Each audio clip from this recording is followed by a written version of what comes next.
plotting against me. Fucking with our business. Tariq, you'll have to take out Carter. I'm fucking tired of those motherfuckers thinking they can stand against me. Fuck you gonna do now, Tariq? Hi and welcome to Butter Movies. Oh, I have so much to say about Power Book 2, Ghost this week. Oh Lord, why, Braden? Though the entire scenario seemed strange, it was obvious from the beginning that he was going to kill that guy. Now that Tariq stepped straight into that situation, the damage is done, even though he should have seen it coming and backed away. It should have been a dramatic moment when Braden caught that body, but even so, it seemed strangely forced. He didn't seem to fit into this darker part organically. It seemed like the writers were pushing it too hard.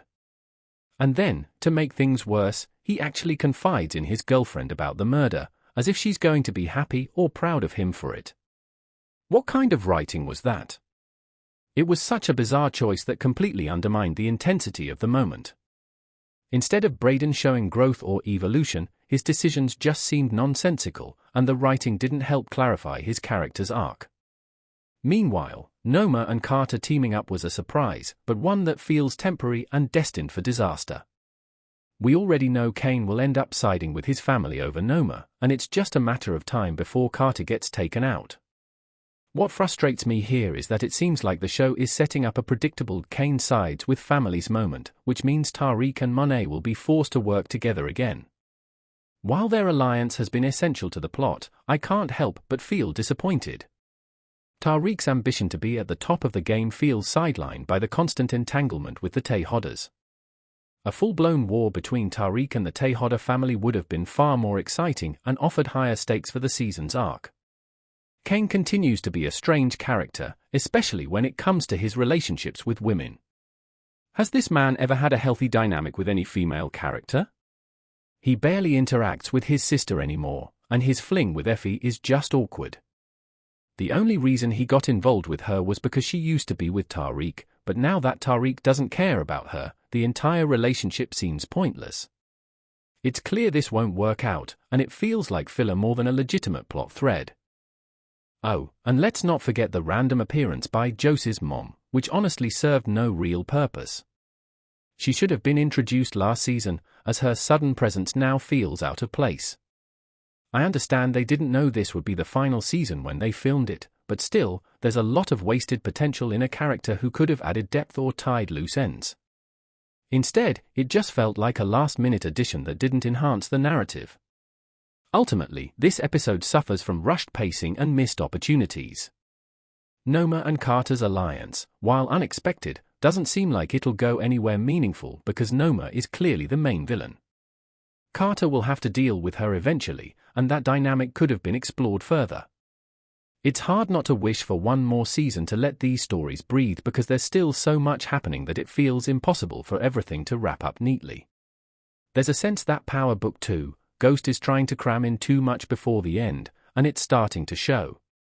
Some of these plots could have been epic with more time to develop, but instead, we're left with rushed decisions, predictable outcomes, and character choices that don't always make sense. Detective Carter's manipulations continue to be a central theme, as he lies to Nico about the true circumstances of Felicia's death. His web of deceit is becoming increasingly tangled, and it's only a matter of time before his duplicity catches up with him.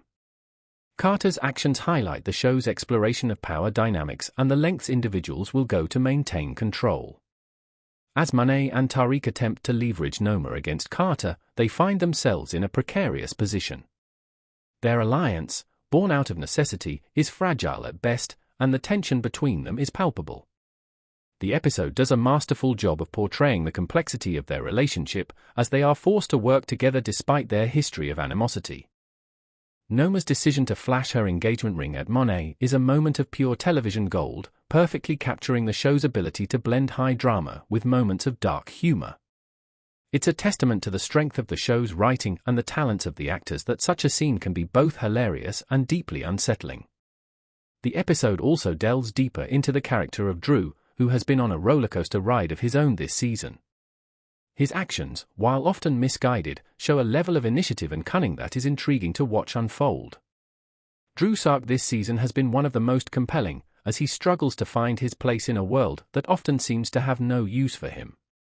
Diana's struggle with the aftermath of her actions is another highlight of the episode. Her grief and guilt over the loss of her child and the death of Felicia are palpable, and her attempts to find solace in her relationship with Tariq are both touching and frustrating. Their dynamic is one of the most complex on the show, and the episode does an excellent job of exploring the nuances of their relationship. Braden's descent into darkness continues as he takes matters into his own hands in a shocking display of violence. His actions are a stark reminder of the show's willingness to push its characters to their limits and explore the consequences of their choices. Braden's story arc this season has been a cautionary tale of the dangers of unchecked anger and the lengths one will go to protect those they love. As the episode hurtles towards its conclusion, the stage is set for a finale that promises to be as explosive as it is unpredictable. With alliances shifting and loyalties tested, the characters of Power Book 2, Ghost find themselves at a crossroads, forced to make decisions that will not only determine their immediate futures but also their legacies within the world of the show. Higher Calling is a testament to the show's ability to deliver compelling storytelling, complex characters, and a narrative that keeps viewers on the edge of their seats. As the series barrels towards its conclusion, there's a sense that nothing is off the table, and anything can happen. It's this unpredictability that has been a hallmark of Power Book 2, Ghost since its inception, and it's a large part of what has made the show such a success.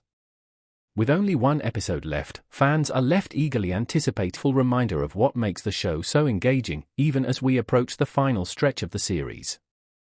One standout element was the introduction of Carter as a villain. In contrast to previous antagonists like Jukebox or Ray Ray from OG Power, who were ruthlessly cold-blooded and unhesitant about killing innocents, Carter is driven by a warped sense of righteousness.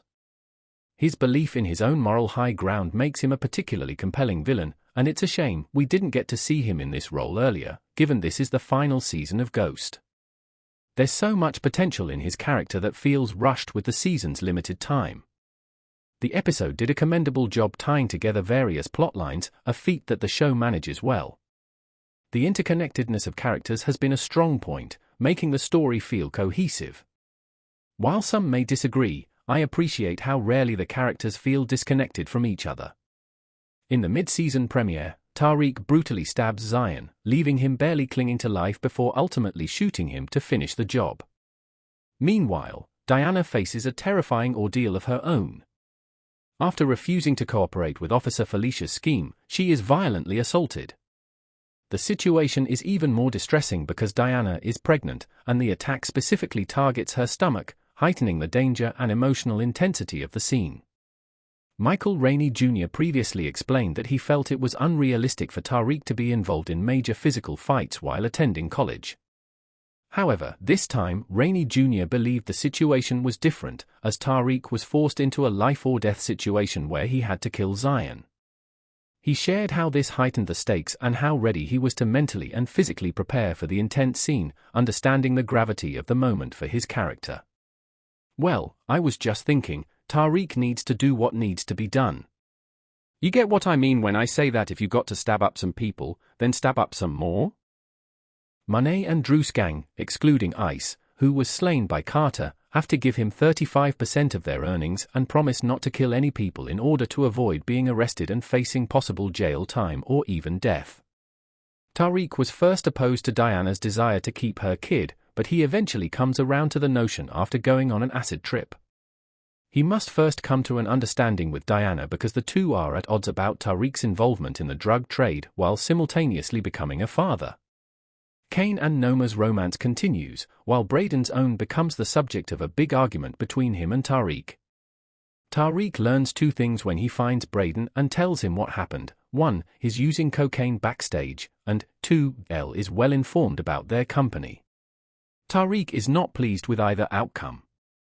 There, he gets into a disagreement with Braden, who says that Tariq's problems always outweigh any negative things that may be happening in his own life. But when Elle confesses that she put some acid in Tariq's water bottle earlier that night, all of Braden's animosity toward his friend is forgotten. Monet calls a family meeting, saying they need a reset, even though Kane is unwilling to get past the fact that Drew and Diana tried to have her killed. "If I can forgive them, Kane, you can too," Mama Tejada points out. He can't, and he leaves, but not before telling Diana that having her baby will be the worst decision she has ever made. Monet wants them to cut all the outsiders out and focus on their family, but Drew wants nothing to do with the Tejodas, and he leaves, too. When it's just the Tejada women left, Monet promises that she'll leave Diana to make her own decision about the future of her pregnancy, then outright says that the baby might be a chance for a fresh start to do family the right way. After Monet apologizes to Drew, he agrees to help her get some product to restart the business, which she promises will support the family, and not the other way around. So he recruits some soldiers and forms a plan to steal some of Noma's product to prime the pump. And truly is in what they're doing. Everything Monet is doing feels too late. The damage has been done, and she's dealing with adults with their own lives and ambitions. They no longer feel the pressure and need to conform to their mother's wishes. Kane's got his own thing going on. Diana's been saying she's out and being with child, there's less insistence she put herself in danger. And Drew, well, he's always had one foot out the door, and he's ready to move the hell on now. Props to Drew for being the one person to hold Monet accountable. He's said what he's felt, splitting ultrasound photos? Not to mention Tariq lying to her face about Salim. It was shocking to hear Tariq come out and tell Diana his plans to be the big dog in town, as if that was supposed to impress her or excite her after all the loss she'd recently incurred and the danger she'd been in. These two trying to navigate their relationship with zero trust or affection and then successfully co-parent in the future seems like something that will never happen. It makes you wonder whether Tariq will rethink his plans for total bloodshed. Hint, the answer is no. Diana was not the only Tejada with a choice to make. Monet decided that she was finally ready to step up, put on her world's best mom hat, and reunite a family that had been fractured beyond repair. Power shows can be so comical in the way they have people ready to fight to the death and then turn around soon after that and have them talking about the depth of familial bonds and the need for everyone to put aside attempted murder and come together for the greater good. Much like Tariq, she had a decision to make about her next move, and just like Tariq, she chose the business, though she sprinkled in some talk about the business being second to family that I don't believe for a second. Monet doesn't want to leave the business because it's all she knows. It's scary to start over. We watch Tariq have to sweep a floor with disgust for a single shift and then balk at the idea of a life spent in honest work. Even if her intentions are in the right place, this belief that Monet can balance the business and her family in some new way feels misguided at best. And it got off to the worst start possible. For all those who knew there was something majorly off about Detective Carter, I'm currently slow clapping in your honor because not only is that man dirty, but he's also unwell. Carter has been laser-focused on Tariq and Monet, and while he appeared to be after them because he wanted to rid the streets of drugs and make New York a safer place, he had a rather as if things weren't bad enough already for Tariq, Braden, and the Tejodas, it got a lot worse in Episode 7 of Power Book 2, Ghost Season 4. The episode begins with Diana in the hospital as she discovers that Felicia's brutal attack on her resulted in the death of Tariq and Diana's baby. Though he initially sought revenge from her, Tariq decided against it, but Diana went through with it and eventually kills Felicia. Her dead body is discovered by Detective Carter after he rushed to Felicia's home in hopes of saving her. Carter walks into the house to see Diana, Tariq, and Monet where it comes close to killing them all. Thankfully for them, Drew's decision to help Carter after his release from prison is what saved Diana, Tariq, and Monet's. As for what happens next, well, that will be on display in Episode 8. Here's what you need to know about it. Tariq and Monet try to leverage a way to get out from under Carter by making a play to Noma. Positioned on opposite sides, Kane and Drew compete for the streets. An incident with Braden's relationship with Il sends him off the deep end as he goes from puppy to pitbull. On this week's Power Book 2, Ghost, we learn that Kane and Noma are getting married. What is that registry going to look like? Noma's tap dance to secure a government contract without getting caught by the feds is second only to Carter's fancy footwork as he tries to convince Nico that Felicia died in a car crash and not in a heinous beatdown in her own kitchen. How long, do you think, before this all blows up in his face? Oh, and a Sopranos alum shows up as Effie's mom. Carter tells his team that Felicia died in a car crash, but Nico doesn't believe him. What the F? K really happened, he whispers once he has Carter cornered at the precinct. Just like Drew, Diana is set on putting herself first and prioritizing her wants and needs. This means putting herself and her future child above the needs of her family for once. In order to do that, Diana can't compromise for the sake of Tariq. If Tariq can't make the necessary sacrifices in order to create a safe life for their child, then there's no point in Diana trying to make things work. We saw how things ended with Ghost as well as with Lorenzo and Dante Emeka. Diana doesn't have to be the next to experience it. The moment we knew would come finally arrived for Tariq in Power Book 2, Ghost Season 4, Episode 5 titled Ego Death. Actually, it was two moments. The first is Noma finally caught onto Tariq and Braden's underground drug operation through college parties. She discovered it after finding a bag of coke in her daughter Anya's bag after the same bag of coke was brought to her and said to have come from Stansfield.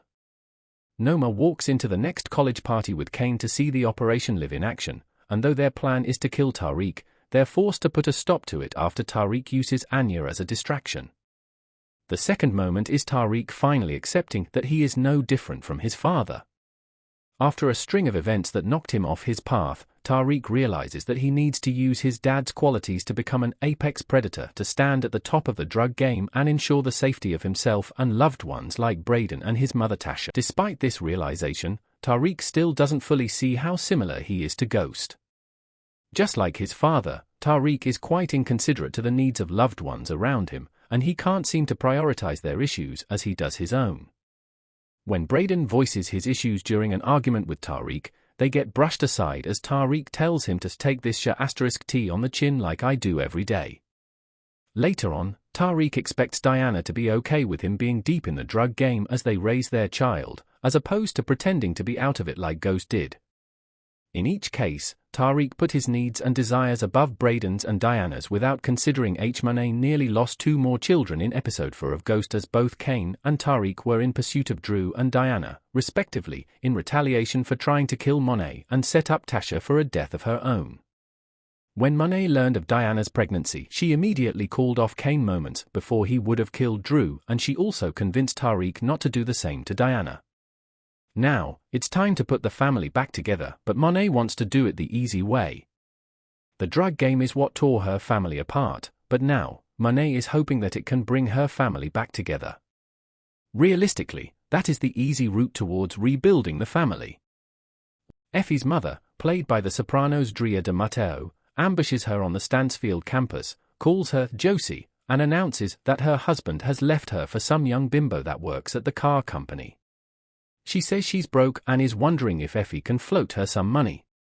The man that molested me left you, Effie says flatly.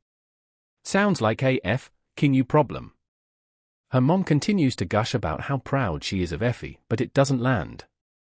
If you were on fire, Effie says, I wouldn't piss on you to put you out. She says some more in the same gist, which causes her mom to drop the nice act. There she is, cold-hearted Josefina, she says, you're a real bitch. How is anyone ever gonna love you?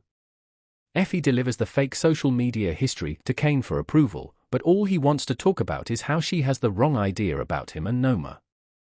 She laments that she's always had to take care of herself, to which he replies, I've got you.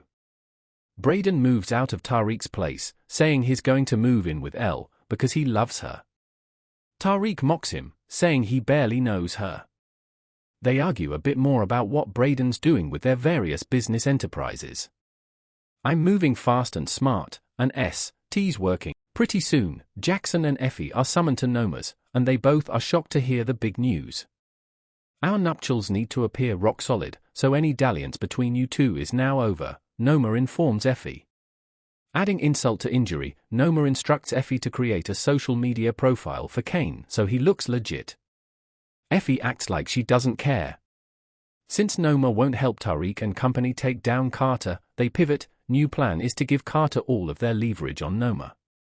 And for that, they need Davis' help, and after some initial hesitance, he declares his allegiance is with them. He lets them know that Aircraft Global, a front business, washes her drug money.